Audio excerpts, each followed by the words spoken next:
What's up, guys? This is Ryan Banta again, coming at you live here. I know it's been a while since I've been on talking with you guys, but I wanted to discuss a few things that I find near and dear to my heart and that I believe are really, really important to what we're doing here as coaches. And since it's the fall and we're a ways away from the track and field season, and in Missouri, we're going to be having our state championship coming up this Saturday for all classes of cross country, both boys and girls. I felt like it was an opportune time to talk about the things that cross country has taught me.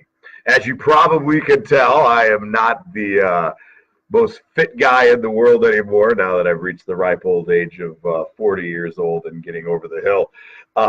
And cross country was not a sport that I did while I was in high school or in college. I played and participated in American football.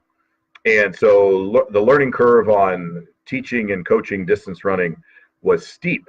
And so I came with it with a few biases as a strength and conditioning minded athlete. And some of those things have been confirmed. And then I also learned a lot of tough lessons along the way. And I think more than ever in this particular season of cross country, I've had the opportunity to really have some good, important takeaways that I think would help all strength and conditioning coaches, and things that I've learned coming at it from a large volume perspective in cross country, merging that with the short to long and some other methods that we've talked about a lot with the Sprinter's Compendium. Just a couple notes that we need to talk about first. I will be presenting at the Missouri Track and Cross Country Association Clinic twice. I'll be talking about how you lay out a plan for beginning coaches for an entire track and field season. You do not want to miss that one. And then I also talk about how you manage the lengthy seasons if you decide to coach summer track or club track, and then also indoor track. And so those are the two discussions that I'm going to be doing there. I also was invited recently to speak at the Central California Clinic coming up in mid-January, and then in early January, I also am going to be speaking at the Illinois Track and Cross Country Coaches Association Clinic. And then finally in February, there's going to be a clinic coming down the pipe in Champaign, Illinois, that will be about speed and power, and I've been asked to be the keynote speaker on that, so look out for that. And then one more thing, we've got the Build a Better Athlete program coming your way soon, and be prepared and ready for the big push for that online coaches school. So a lot of things in the works. Okay, today, what we need to talk about. 5 things. Number one of the things I've learned from cross country that I think all strength and conditioning coaches need to understand. All athletes can improve, and cross country is a good opportunity as a coach to be able to see that. Number 2, how to avoid injury. When you're doing cross country, injuries are a limiting factor that strikes all of us, and what strength and conditioning coaches can learn from the sport that requires probably the most work in high school. Number 3, the importance of team cohesion. Not necessarily social cohesion, but team cohesion. Number 4, the importance of the mental aspects of sport. And then number 5, summing all these things up, is making sure that you have a long view when it comes to athlete development. So talking about number 1, all kids can improve.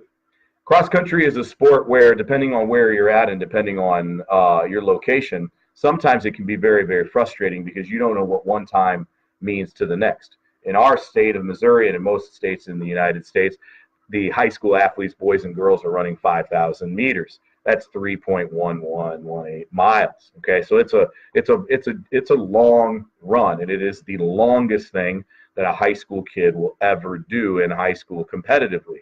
And because of that, when you get on certain courses, it can skew results and really change things in terms of how, your performance can be evaluated and looked at.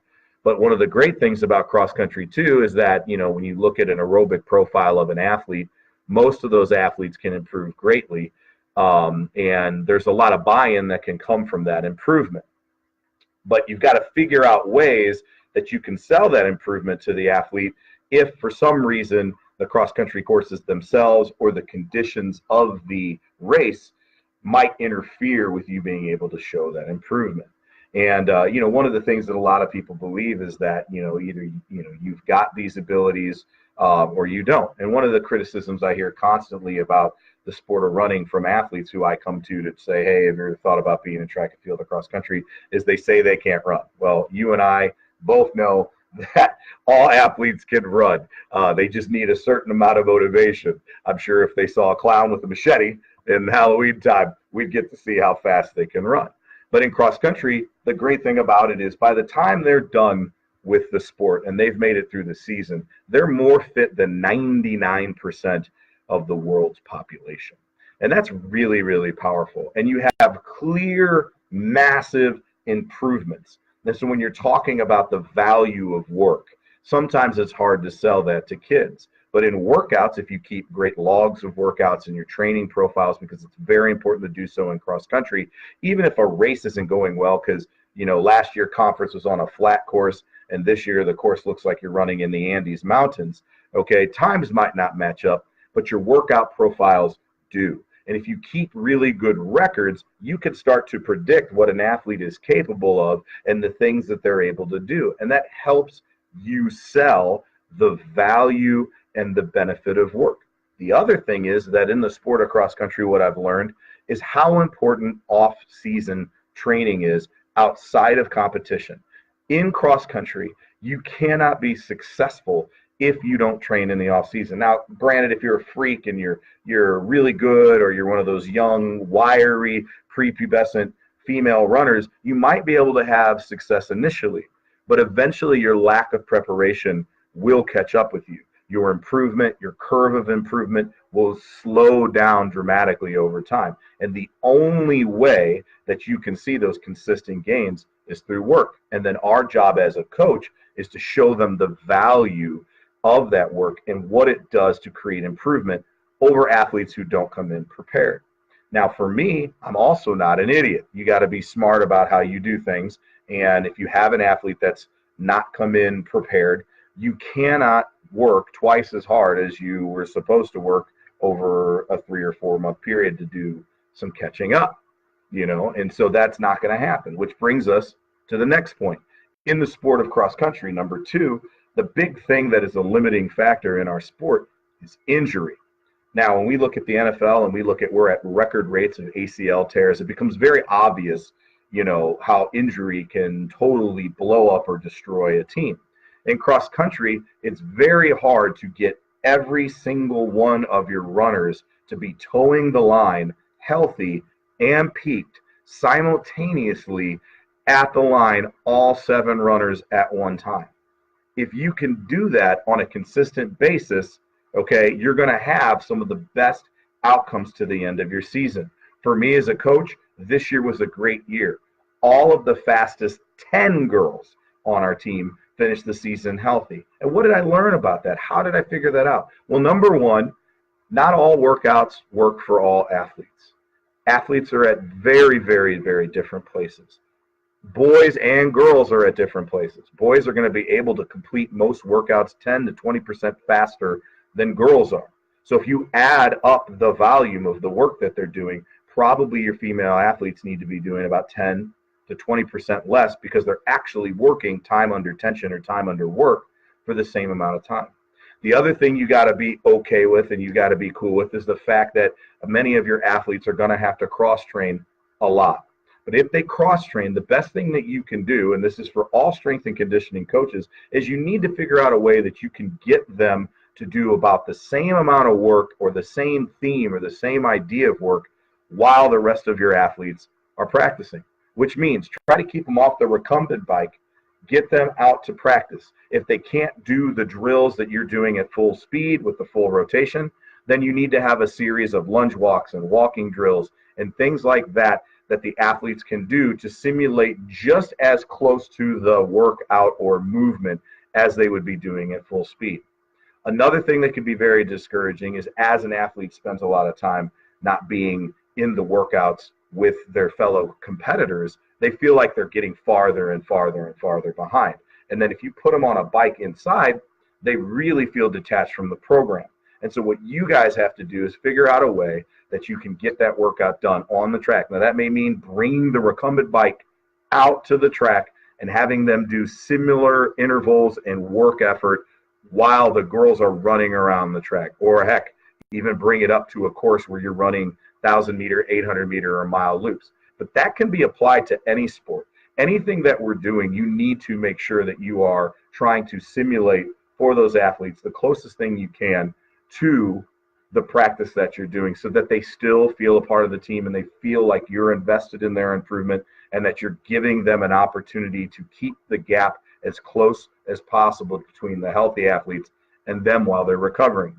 Now, one of the things that we do anytime we go on road runs or we do workouts like that, we have our athletes hop on bikes, helmets on, and then they go out and they'll ride the same course that our athletes will run through our neighborhoods. And one of the things that we've really found a benefit there is that they're still feeling the stimulus of and the benefit of attacking hills and getting an opportunity to float down hills, that, going up and down, the idea of having a change in variety of pressure and load as they're riding. And again, with the bikes, we usually add anywhere from 30 to 40% of the volume, so that cardiovascularly, they're getting about the same amount of work time under effort as the people who are running. And you can play with those percentages however you think. But again, as an athlete, as a coach, are there things that you can do as a strength and conditioning coach that simulates that? So maybe the guy can't do drop back, 5-step drops and throw the football, but can they do just standing on, sitting on a knee and a leg and throwing the ball into the same routes into the same areas? Can you do things where you have them on rubber bands, where maybe they can't move at full speed, but they can move at 50% or whatever, or go through those drills? Are there things where you can maybe drag a sled backwards in the weight room and they can simulate that? Maybe they have shoulder injury, they can't throw a football. Can they throw something else? Can they do rubber bands in the same motion? And can you do those things nearby wherever their groups are that are working, so that they don't feel that they're completely separated, that they're still doing as simulated, as close, your BCD workouts are as close to the workouts that they're doing for real. Okay. The other thing that we've basically come to is that, the athletes that we have now, they're very, very different than they were in the past. The amount of volume and work and training that you can do is much less. So because of that, you have to make sure that you're being smart about what they're doing in a global perspective. So all of our rookie athletes this year, I spent more time cross-training them, not because it was a response to an injury, it was to avoid the potential of an injury coming up. And as much as I felt like, gosh, we're really taking away from their opportunity to advance aerobically, sure enough, they had similar improvement curves to the older athletes, and yet made it through the season. All of our fastest freshmen made it through the season and ran their fastest times in their exit ticket mile that we did yesterday. We broke a record for number of girls under 6 minutes in a mile. And we got 2 other girls that may want to run the mile again, which would put us even higher up with girls under 6-minute miles at the end of the cross country season. And again, showing them the value of work. You can't, going back to point number 1, I can't guarantee what the cross-country courses are going to be like, and I can't guarantee what the temperature is going to be like. But the one thing I can guarantee is at the end of the year, we're going to pick the choice day of the week following the end of our cross-country season and figure out a way to set that, situation up to where they can run the fastest mile they've ran ever, and they can see the value of that. And so by cross-training and planning that, we were able to get those freshmen through the season. The other thing is that, distance runners, just like other athletes, they need recovery. So that means if distance runners need recovery, if they need to have days of active recovery, which are recovery runs, they're still running because of the sport of cross country is running, or they're bike riding or whatever, they're still doing work, but the pace at which they're doing the work is much less. So for them specifically, that's a recovery day. For you guys, if you're grinding your athletes all the time and you're never giving them an active recovery day, you're going to get them hurt. Because if cross country runners are supposed to be the most gritty, tough kids that we have in sports, and they can't get through that work healthy, what are you doing to your speed power athletes that biologically, physiologically are not able to handle that work without recovery? So it's really important to figure that out. And so, these are things that I've learned from cross country that you can use for strength and conditioning. Number 3, the importance of team cohesion. In a sport like cross country where there's only 7 spots for our varsity runners, team cohesion is always going to be a challenge. Okay, and the problem is that sometimes, especially with our young athletes, and we've heard this, I coach girls pretty much exclusively, sometimes girls are afraid to run or go past girls that are on their team because they're afraid that it might mess with them or it might hurt them, or it's not, they don't want to be mean. One of the things you got to get out of the way right away is that, hey, we're all going to be on the same page together, but this is a competitive sport. This is not a fitness club. Okay, that you are expected to compete with the girls who are on other teams, but you're also expected to compete with the girls on your team, and that you want those girls to push you. You want the girls that are beneath you to challenge you, because that's the only way you're going to get better. And in fact, we oftentimes talk about this, but the kid who's quote unquote the slowest kid on the team probably is the most important kid on the team. And the reason why that is, and I got that from Coach Greathouse, one of my mentors, is the fact that if they give up, it's so much easier for everybody else to give up. But if that kid is out there, regardless of how talented or fast they are, and they're busting their butt every day, the other kids that are more talented or at a different training cycle that are a little bit better at the moment, they have no excuse not to get up and work hard and do the things that they're supposed to do. But also, you need to have events where these kids get to hang out. You need to take your team and travel. You need to have camps. And in those camps, it shouldn't be all about training. It should be about building a rapport amongst the athletes within your program. You also need to have a unified understanding of what you're trying to accomplish. We have done that in our program, and we're going to change that every 4 years. So next year will be the last year of our kind of unified vision of what our program is, and then we'll restart that for the next 4 years. And so every 4-year cycle, we have our kids that buy into it and are a part of that vision of what we want in our program. And they're the ones who write it. They're the ones who create it. They're the ones who all agree that we are going to do these things to be successful. And of course, as a coach, you should help guide them in the words and the phrases and the things that they should do. You shouldn't expect them just to be able to do that with a blank sheet.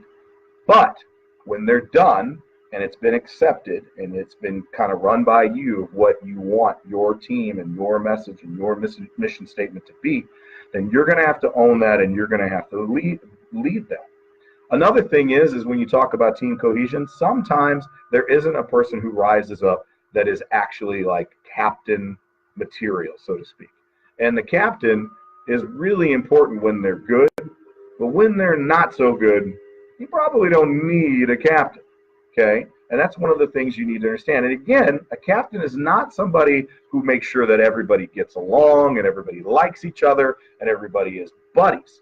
That would be nice. But what the captain's got to do is hold everybody accountable to the standards and the expectation that your program's going to live up to be successful.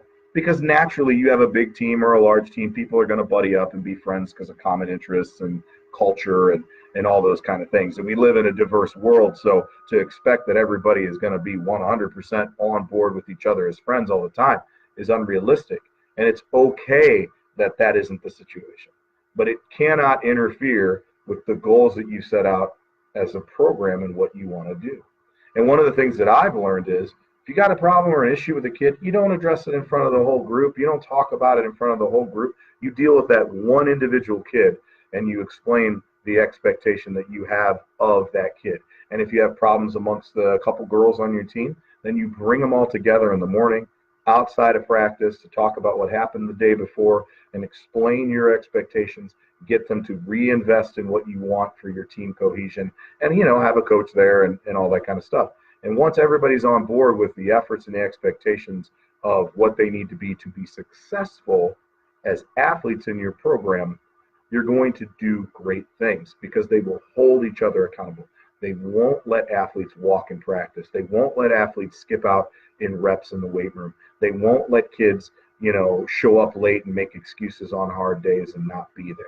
And as strength and conditioning coaches, we battle those things every day too. And you think that these cross-country kids are the perfect, wonderful kids that never give you trouble. You and I both know that that's not the case, okay? All athletes battle these things, and they battle it in their own way. So team cohesion is really, really important. And how you go about it in a sport is also very important based on your ideas and what you want. Because if you as the coach cannot model that yourself or do not have those expectations for your kids, then it will come off phony and you have to also be bought into. All right, number 4, the mental aspects. Most of us have gone on long runs. If we've gone on long runs and we've spent time, and we're at 20 minutes in this video now, we've spent time in our head, and it isn't great. When we're in our head, when we're running, we're hearing things, and the voice, the inner voice sounds a lot like us. It starts to go through the negative critiques of who we are and what we're about and all that kind of stuff. The mental aspect of cross country is enormous, and it's amplified and it's magnified because an NCAA did a study that 30 some odd percent of all female track and field athletes have some sort of anxiety or depression that they're dealing with. I guarantee most of those athletes are distance runners because the sport is so hard. It beats you down. It wears you out. Athletes get iron deficient. They're not eating enough food. They're not getting enough sleep. They tend to be the most driven kids that don't know how to recover, that don't know how to relax, that don't know how to take time off. And so they're in their head and they're dealing with these workouts, and they see a girl that's way better than them, and they're working really hard to challenge themselves, and they're stressed out about the race because the deal is in a 100-meter dash, you're only scared because you don't want to get embarrassed. You want to make sure you execute your different things. There's a fast guy in the race, but it's over really quick. It's like ripping off a Band-Aid if it doesn't go well. In cross country, if the race doesn't go well, it can be a really ugly experience. And if you're coaching female athletes, you're talking about a bad race getting way up into the 20s, and with dudes, you're talking about it getting right in the high teens of the 20s. That's a long time to be very focused and very driven at a point in a contest. And then when you go on your long runs, you have all this opportunity to think about all these different types of things. And, I know that some coaches will have their athletes put music in, or, they'll talk to their athletes and stuff while they're running. But if your athlete's really, really good, and you're not a distance runner, like I'm not a distance runner, there's only so much you're going to be able to talk to them on the run or while you ride your bike alongside them, like the coach at McFarland, or I try to do on the roads when we go on road runs and things like that. But there's only so much talking you can do. And they got to be unplugged because they race unplugged. They don't get to wear music in their head when they're racing. And it's also a safety concern. So the mental aspects of that are incredibly important. And sometimes you don't think about it, because if you've got a warrior type athlete, they're just excited about competition and they're pumped up and they seem really focused. But if you start to talk to them a little bit, you might find out there's some things in there that aren't great. And so with cross country runners, they're very in tune. They're listening all the time, and you have a limited amount of time that you can instruct them because they're on these runs and they're working and they're running past you. You don't have the big, huge recoveries like you do as a sprinter or a weightlifter in the weight room, where you can talk to them in those recovery times and talk about your expectations. So it's very important that in the words that you use and the limited amount of time that you have to discuss and talk to them, that you know what makes that athlete tick, and you know how to make it positive, and you know how you need to develop self-belief. Because if they're not believing what they need to do that day, it gets extrapolated over 3+ miles of distance, and it's really an ugly outcome. And so in the shorter events, in the shorter sports where you get multiple chances to improve or to correct your mistake, there's a lot less anxiety. But in a sport like cross country, or maybe even in powerlifting, or in swimming, or in track and field, or sometimes in wrestling if you're not in a tournament, you've only got that 1 or 2 moments that you've got out there. And if it doesn't go well, now you got to wait quite a while. And if you're a college distance runner, you might have to wait 3 or 4 weeks before you get to race again, and that's hard. It's hard to have that negative experience just weighing on you and waiting. And because the sport is so hard, there's the added anxiety of the actual physical stress of the competition and how uncomfortable you're going to be great. And so don't diminish the mental aspects. Think about how you talk to your kids. Think about how you set the tone for them. Think about how you can be honest and give them constructive criticism, but at the same time, make sure that they know that that doesn't define them, and that no matter what the outcome is, everything is a beta test to the championship season to get themselves ready and everything's along a path of improvement. Speaking of paths of improvement, the last thing you got to remember is that all of us could learn, all strength and conditioning coaches could learn the idea of having a long view. When you get freshman girls in cross country, okay, these girls have basically all the God-given ability that they're going to have. There isn't any real more just natural improvements that come from puberty because most of them are already at that point. And when you get improvements in the sophomore year, part of that's just from understanding training and knowing they're going to be able to survive the training and things like that. So as a coach, what I've learned from cross country is that you can't rush things. A lot of times we've thrown freshmen into the lion's den and, oh, we're going to do the baptism by fire. And what it ends up doing is it makes the kid not love the sport. It makes the kid overly afraid because you put them in a situation before they're ready to compete in that situation. And the same thing could be said for the things you're doing in the weight room, the expectations of the workouts. And you may want to do this newfangled training. You may want to give them the big load. You may want to give them the big volume of work. But the reality is that you could be making a short-term gain and losing a long-term benefit. Because I was able to keep all my freshman girls healthy, I know in my heart of hearts that I've probably won those girls over for the next 3 years of their high school career. And because of that, I could have done some things this year to make sure they were way faster and that they could have run way quicker. But that might have happened a month and a half ago, and then they would have been broken. And they could have been iron deficient, or their ferritin score would have been low. And they would have been just limping through the end of the season. As opposed to what I did do this year by providing basically cross-training almost every other day. They were enthusiastic. They were improving at the end of the year. Their improvement curve went through the roof. And they were excited about the possibilities of the future.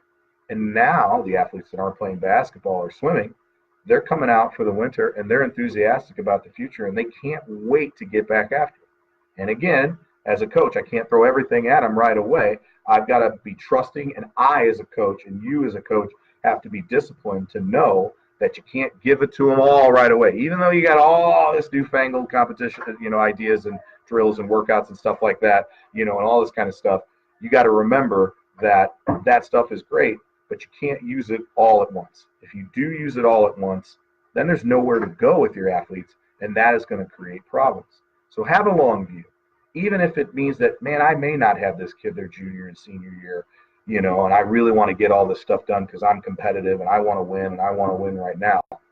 Don't sacrifice the really awesome potential they can have at the end of their career for getting a short-term gain because you want to get your team to the state championship. You want to place 3 places higher at a conference championship. You want to win a dual meet. None of that stuff matters. What matters is that your athletes have lifelong success. So instead of maybe saying, hey, you know what, I bet I could get that guy to bench, 350 pounds as a freshman, but I may tear his rotator cuff in the process. And I know that seems obvious, right?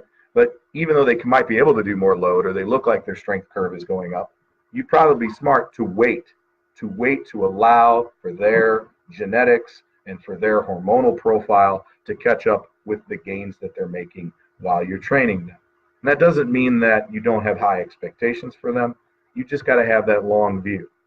I'm very blessed. I had a young lady this year who was a senior on my cross-country team, and she went from running, and this is no joke, a 9-minute, 40-second mile, and then we just did our exit ticket yesterday, and now she runs 5:37. That's incredible improvement. And this was not a person who was unfit, and this was not a person who was completely, lacked athleticism. This is a person who also, along with me, took the long view. And every year we figured out little things that we could do to improve her and build her up and develop her over time. And she's going to end up being one of our best distance runners ever. And she's probably the greatest story I've ever had as a coach. And it's not somebody who's going to be a Division I All-American or anything like that, but she's going to be pretty good, and she's going to be pretty darn good for her college team because now she can handle the mileage, she can handle the work in the weight room, she's got a robust skill set as an athlete, and she's not going to spend a lot of time injured. Now, a lot of people probably don't know this, but she also had a little bit of soreness at the end of the season. But because we were so prepared and we did all the work we needed to do, she was able to finish her season strong. She made it to the state championship, and that's the first time she's qualified for state, which is a really cool story. And she's going to go out of the state championship with a chance to run the fastest time she's ever run. Keep that long view. Don't rush it, okay? Be ready to play the mental game. Don't be afraid to take time out to give your athletes a chance to be successful by avoiding potential injuries, by being smart, by cross-training more than you think you should, by creating an environment where your athletes can still feel that they're a part of the team. Don't be afraid that not everybody's going to get along, but everybody needs to agree on common values. And then the last thing is, remember, all of this can be improved. All of your kids can improve, and you can improve too as a coach. No one is ever maxed out when they're in high school. No one is. But you got to figure out a way to make them love it, to buy in, to be driven, so that you can get the best out of them every day. All right, guys, thanks a lot for listening today. Please feel free to share this video on social media. I'm also going to put this on YouTube. If you got any questions, comments, or anything like that, that you'd like to see me talk about later, and conversations you'd like me to have, or topics you'd like me to talk about, please put that in the comments. And if there's some things you want me to address that you heard in the video that you need me to clarify, please do that too. And don't be afraid to visit www.thesprinterscompendium.com and pick up a copy of the Sprinters Compendium to learn a little bit more about my thoughts and training fast and learn how to make people the fastest and most successful athletes they can be. Thanks a lot, guys. Have a great night.